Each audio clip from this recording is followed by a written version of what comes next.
안녕하세요. 주식인 사이트입니다. 오늘은 OLED 디스플레이 소재 분야에서 독보적인 위치를 차지하고 있는 기업 덕산네오룩스를 분석해드리겠습니다.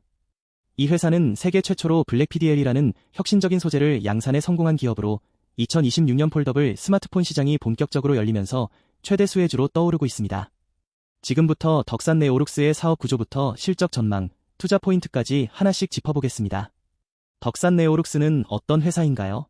덕산네오룩스는 덕산그룹 계열의 OLED 유기재료 전문 기업입니다.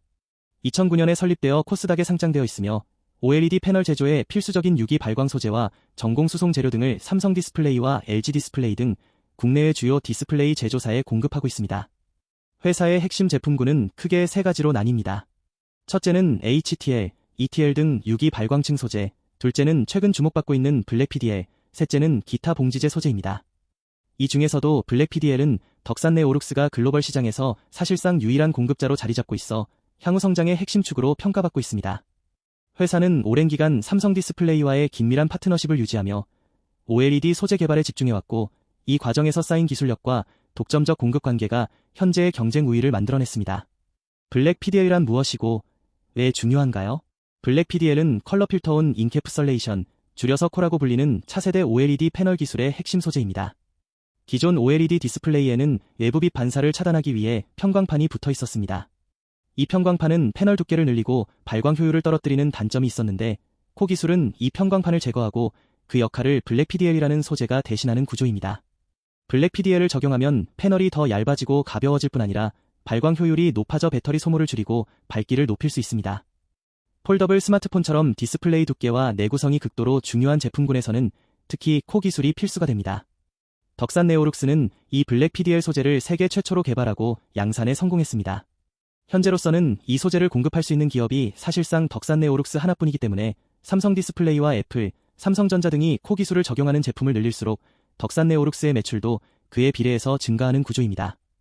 증권사 분석에 따르면 블랙 PDL의 적용 면적은 2024년 대비 2027년까지 약 8.8배 확대될 것으로 전망되고 있습니다. 이는 단순한 점진적 성장이 아니라 폭발적인 수요 증가를 의미합니다. 2026년 핵심 이벤트 첫 번째, 애플 폴더블 아이폰 출시. 덕산네오룩스에게 2026년이 특별한 이유는 두 가지 빅 이벤트가 겹치기 때문입니다. 첫 번째는 애플의 폴더블 아이폰 출시입니다. 애플은 2026년에 처음으로 폴더블 형태의 아이폰을 출시할 예정으로 알려져 있습니다. 이 폴더블 아이폰에는 코 기술이 적용된 OLED 패널이 탑재될 가능성이 높은데, 이 경우 패널 한 장당 블랙 PDL 사용 면적이 기존 바형 스마트폰 대비 크게 늘어나게 됩니다. 폴더블 디스플레이는 펼쳤을 때 면적 자체가 넓을 뿐 아니라 두 개의 패널이 들어가는 구조이기 때문입니다. 애플이 한 해에 판매하는 아이폰 물량은 수억 대에 달합니다. 폴더블 모델이 초기에는 프리미엄 제품군에서 시작해 점진적으로 물량을 확대하더라도 그 영향력은 상당합니다.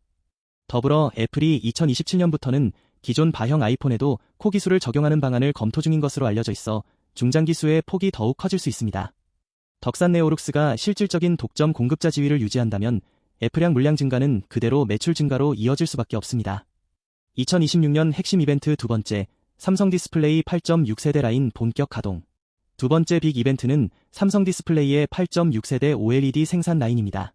삼성 디스플레이는 IT 기기용 OLED 패널 수요 증가에 대응하기 위해 8.6세대 기판을 사용하는 대형 라인 투자를 진행 중이며, 이 라인이 2026년 2분기부터 본격적으로 가동될 것으로 예상됩니다. 8.6세대 라인은 기존 6세대보다 기판 크기가 크기 때문에 같은 소재를 더 많은 면적에 코팅할 수 있어 소재 수요가 자연스럽게 증가합니다. 노트북, 태블릿, 모니터 등 IT OLED 패널 시장이 확대되면서 덕산네오룩스의 주요 제품들이 폭넓게 적용될 가능성이 높아지는 것입니다. 삼성 디스플레이는 OLED 분야에서 덕산네오룩스의 최대 고객사 중 하나입니다.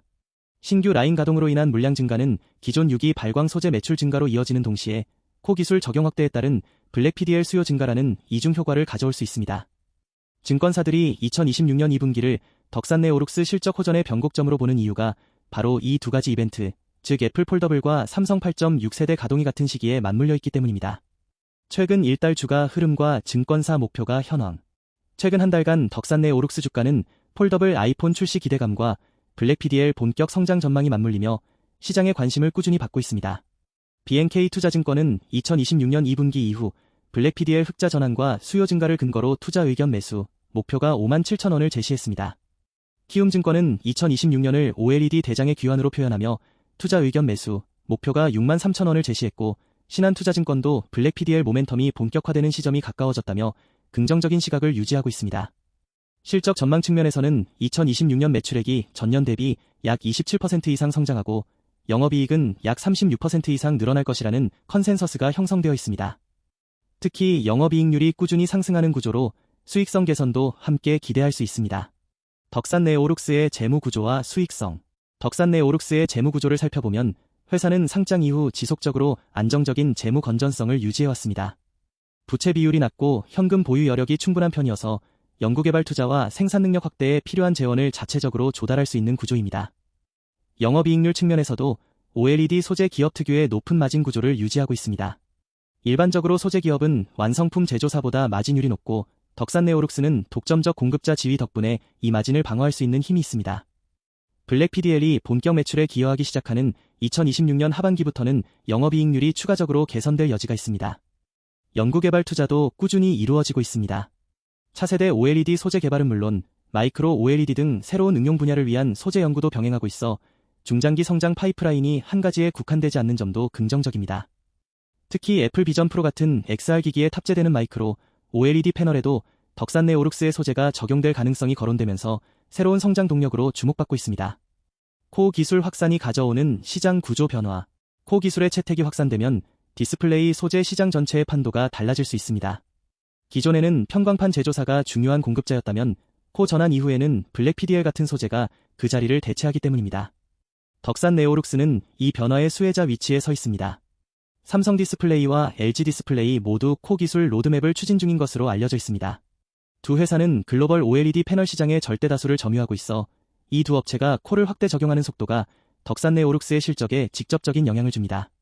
현재로서는 삼성 디스플레이가 스마트폰과 IT 기기를 중심으로 코 적용을 가속화하고 있고 LG 디스플레이도 TV용 OLED에서의 적용 가능성을 검토하는 것으로 전해집니다. 만약 TV용 대형 OLED에도 코 기술이 확대된다면 블랙 PDL의 수요 면적은 지금 예측하는 것보다 훨씬 빠르게 늘어날 수 있습니다.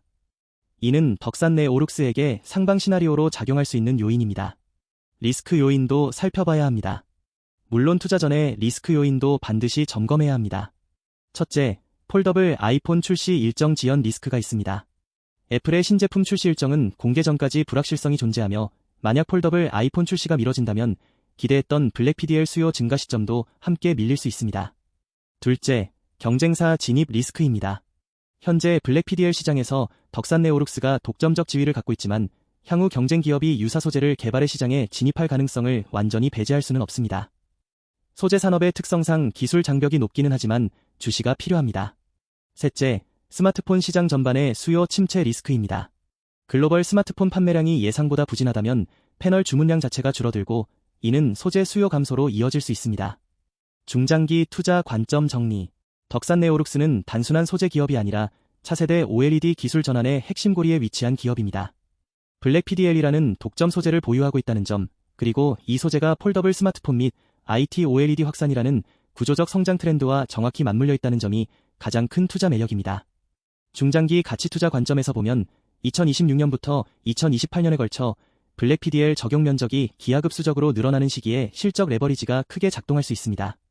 현재 주가는 이 성장 스토리를 부분적으로만 반영하고 있다는 시각도 있어 분할 매수 전략으로 접근하는 투자자들도 많습니다. 다만 소재주 특성상 고객사의 생산 계획 변동에 실적이 민감하게 반응할 수 있고 기술 개발 과정에서 예상치 못한 이슈가 발생할 수도 있습니다. 항상 분산 투자 원칙을 지키고 자신의 투자 성향과 목표에 맞는 판단을 내리시기 바랍니다. 오늘 덕산네오룩스 분석 어떻게 보셨나요? 블랙 PDL이라는 독점 소재가 2026년 폴더블 혁명과 맞물려 어떤 실적 폭발을 가져올지 함께 지켜보면 흥미로울 것 같습니다. 도움이 되셨다면 좋아요와 구독 부탁드립니다. 댓글로 다음에 다뤄주셨으면 하는 종목도 남겨주세요. 주식인사이트였습니다. 감사합니다. 본 영상은 투자 참고용 정보 제공을 목적으로 제작되었으며 특정 종목에 대한 매수 또는 매도를 권유하지 않습니다. 모든 투자 결정과 그에 따른 손익은 투자자 본인에게 귀속됩니다. 주식 투자에는 원금 손실 위험이 있으며 투자 전 충분한 검토와 전문가 상담을 권장합니다.